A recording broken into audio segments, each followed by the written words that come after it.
Le Tchad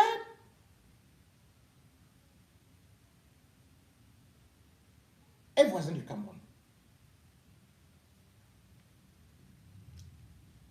Et il faut savoir que l'Afrique bouge et ça commence toujours de la même façon. Étincelle qui vient toujours du ressentiment anti-français. C'était le cas au Mali, c'était le cas au Burkina Faso, c'était le cas au Niger, où la France qui ne voulait pas reconnaître le régime militaire, la junte au pouvoir, est en train de plier son échine calmement. Et comme d'habitude, la France va chercher à se replier quelque part. Il restera donc une base. La base forte de la France, ce sera le Tchad. Et le Tchad est voisin du Cameroun. Au Tchad actuellement, tout comme dans d'autres pays, on a vu la France perdre sa main, perdre son emprise. Eh bien, on vient d'assister à un événement qui a failli mettre le faux poudre, puisque un soldat français militaire a tiré sur un soldat tchadien à Faya-Largeau. Selon les informations qui avaient été données, c'est que ce soldat tchadien n'était pas dans de bonnes normes psychologiques et est venu blesser le soldat français avec le scalpel sur 3 endroits. La France et le Tchad essayent de temporiser parce que les populations de Faya-Largeau ont voulu aller forcer leur entrée au niveau de la base. La nuit tombée, ils ont été obligés de reculer, mais c'était une opération sporadique. Cette opération sporadique peut s'agrandir et peut aussi se transformer en révolution. Parce que le Tchad lui-même connaît une certaine sorte d'instabilité depuis la mort d'Idriss Déby. Bien plus, au lieu de calmer les choses, le général Mahamat Idriss Déby, fils de Déby, a encore versé dans la provocation en attaquant les rebelles. Il a donc déclaré que si vous voulez la paix, la porte vous est ouverte, et si vous voulez la guerre, venez me trouver ici à Kouri. Et les rebelles tchadiens aiment bien relever le défi, d'autant plus que pendant la parodie des dialogues nationaux que Idriss Déby avait organisé, il avait dit qu'il fallait s'entendre avec toutes les branches. Or, aujourd'hui, il a commencé à bombarder, surtout vers le sud de la Libye, où se trouvent également des rebelles qui, faut-il le dire, sont très bien équipés. Ce qui va se passer au Tchad, et ce qui est en train de se passer au Tchad, est en train d'effrayer Paul Biya, parce que ça risque d'être terriblement chaud là-bas, parce que déjà, à la veille de l'élection du Cameroun, donc déjà en 2024, il doit avoir une élection au Tchad. Mais avant cela, pour ce mois de décembre, il y aura déjà un référendum. Parce que le gars, il veut modifier la Constitution. Et nous savons tous à quoi ça aboutit désormais. Alpha Condé a modifié la Constitution. Tout le monde a vu comment il est tombé. Et d'ailleurs, Ali Bongo est le dernier sur la liste parce qu'il a modifié la Constitution, parce qu'il voulait forcer, sans regarder les braises qui étaient à côté, le voilà qui s'est brûlé les ailes. Au Tchad, Mahamat Déby est dans une situation et un comportement débile. Quand son père est mort, bien évidemment, c'est un véritable hold-up, un coup d'État qui a fait que, entouré de 15 généraux, il s'auto-proclame chef d'État. C'était donc un coup d'État. Mais il avait promis qu'au bout de 18 mois, il allait céder le pouvoir aux civils, organiser des élections libres. On s'est retrouvé au 1er février, où justement son mandat finissait. Au 1er octobre, l'année dernière, où son mandat finissait.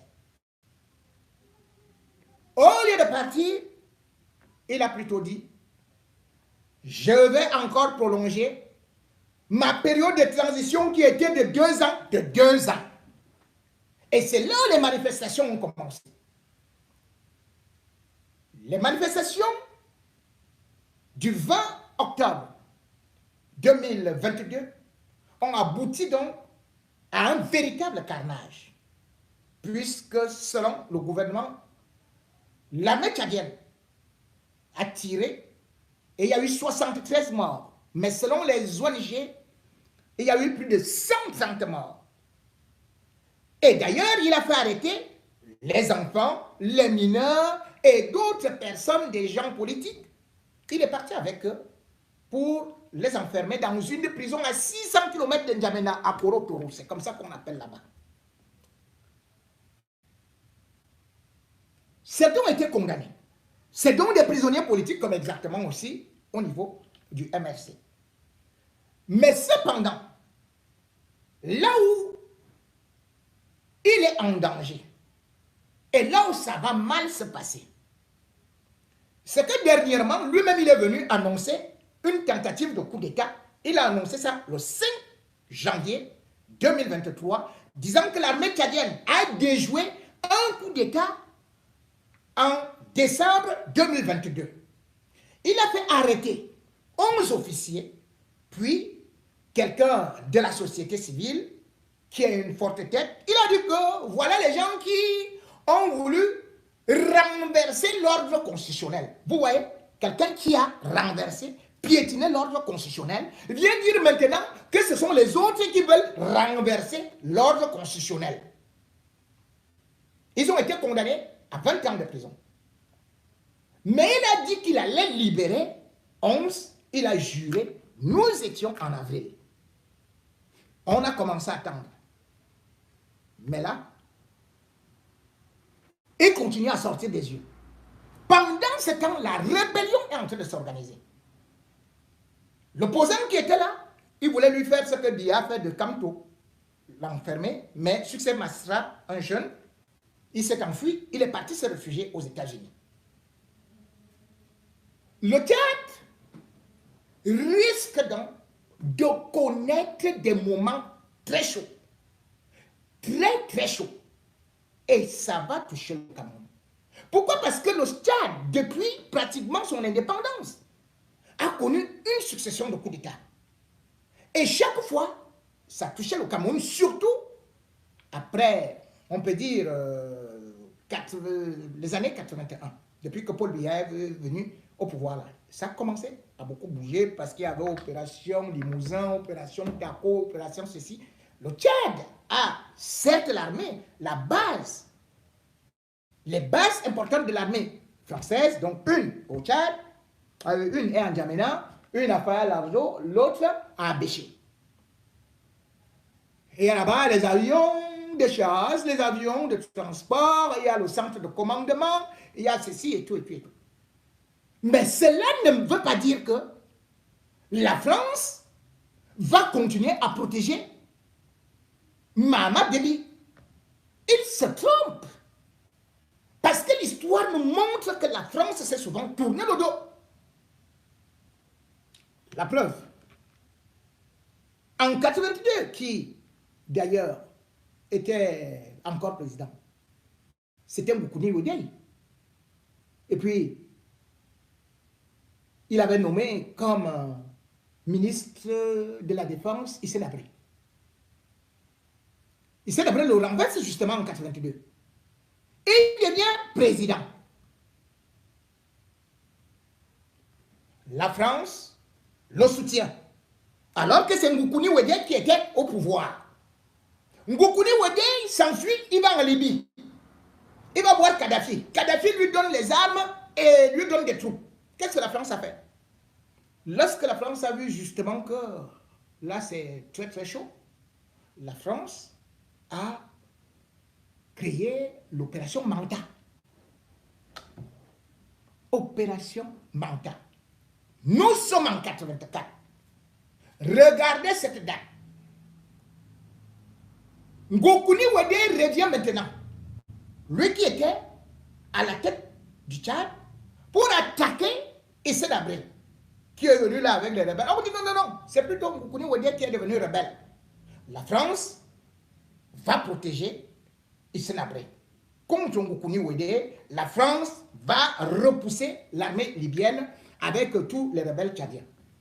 C'est l'opération Manta. La France va installer à peu près 3500 militaires. Mais ça ne va pas s'arrêter là. Puisque après des combats, ils vont signer des accords. Remarquez que c'est exactement pendant la même période, en 84, qu'il y a une tentative de coup d'État au Cameroun. Biya s'en sort.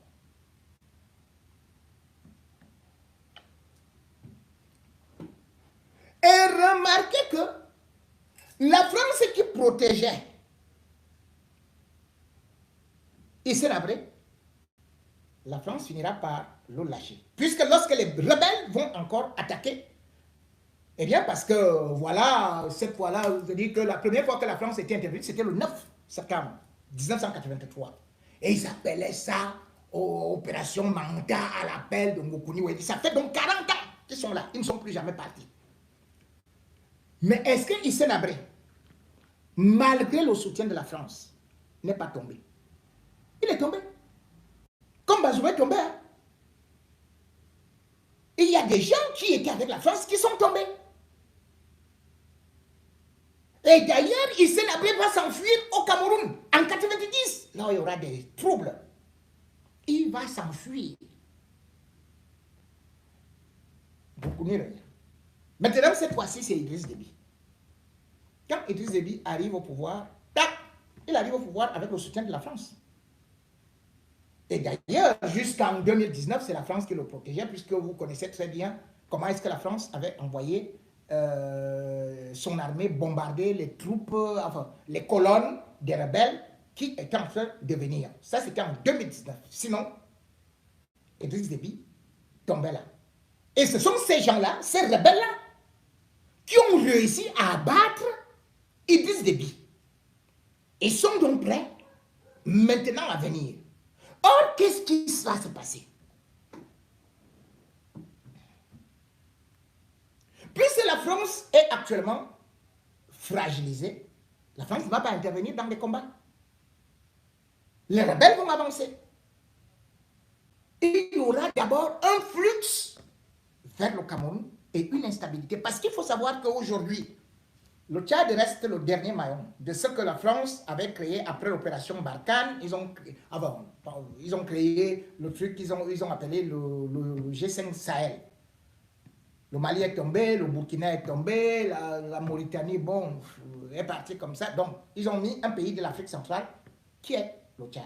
Le Cameroun partage le bassin du lac Tchad avec le Tchad, justement. Et depuis un certain temps, comme si ces gens étaient au courant qu'il y a quelque chose qui est en train de se passer, et il y a trop de mouvements de réfugiés qui viennent vers le Cameroun. Or, je vous le dis déjà, lorsqu'on voit le nombre de réfugiés, de déplacés, et qu'on va voir également aussi que certains soldats, certains rebelles sont en train d'entrer au Cameroun, lorsque le Tchad sera déstabilisé, tout va se gâter. Vous savez pourquoi est-ce que le homme-là était dangereux? Son avocat lui-même, il avait dit qu'il contrôlait, on lui donnait des informations. au niveau des frontières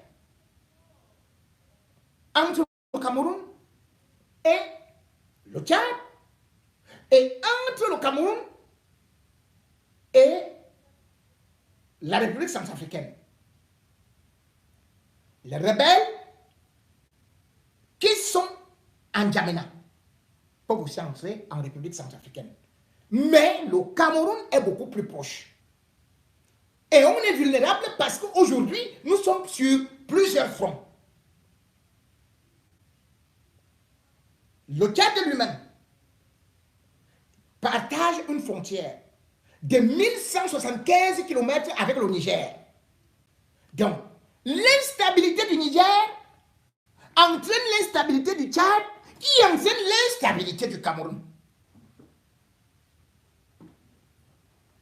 Et comme il y a déjà coup d'État au niveau du Gabon, qu'est-ce qui reste?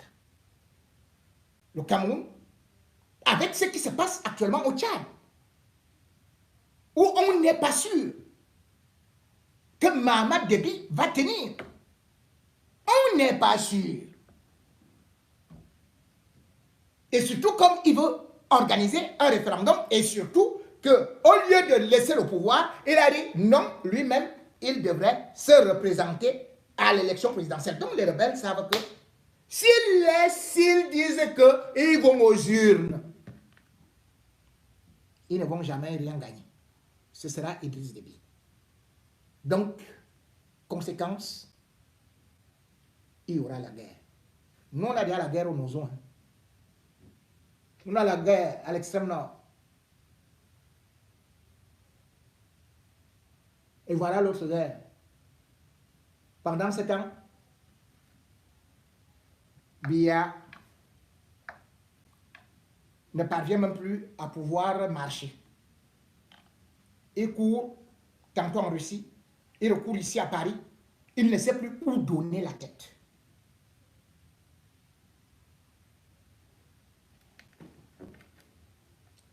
Le coup d'État fait donc aujourd'hui que Paul Biya soit transformé en ce que j'ai appelé Aïcha Tremblay.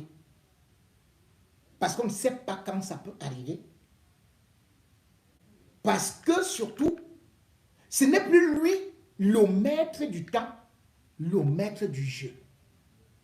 Les jeux sont pipés. Et la meilleure façon qu'il devrait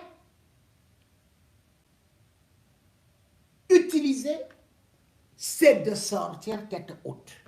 Et non de s'imaginer qu'il peut forcer. S'il va forcer comme Ali Bongo, s'il croit que lui seul est là pour l'éternité, qu'il se dise que il risque d'être dangereusement humilié.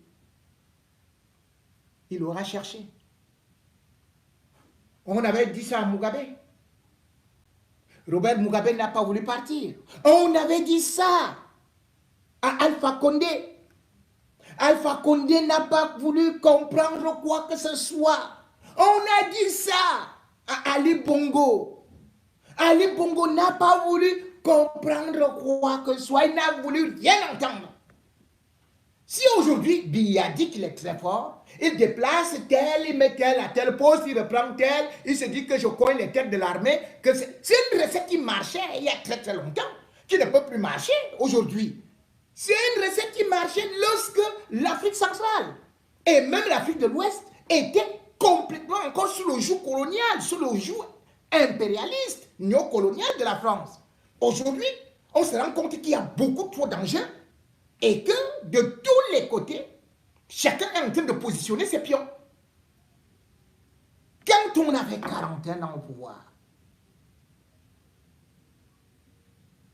n'est-il pas temps de partir, jouir de sa vie? N'est-il pas temps d'aller dormir en paix avec son épouse, avec ses enfants? N'est-il pas temps d'être rassasié? N'est-il pas temps de pouvoir au moins se dire En toute chose, il faut considérer la fin. Après avoir échoué son entrée, après avoir échoué son développement, Paul Biya, s'il échoue sa sortie, ne venez pas nous dire que ayez pitié du papy, parce que le papy aurait été archi-con. Le papy n'aurait pas fait des prévisions. Gouverner, c'est prévoir. Et quand on voit qu'il est en train de pleuvoir chez le voisin, les nuages s'amoncellent autour de nous, les éclairs commencent à fendre du ciel. Et quand vient la tornade, quand atterrit la tempête, c'est le tsunami, c'est le tremblement de terre. Et là, chacun va bas la terre et finit comme un petit ver de terre.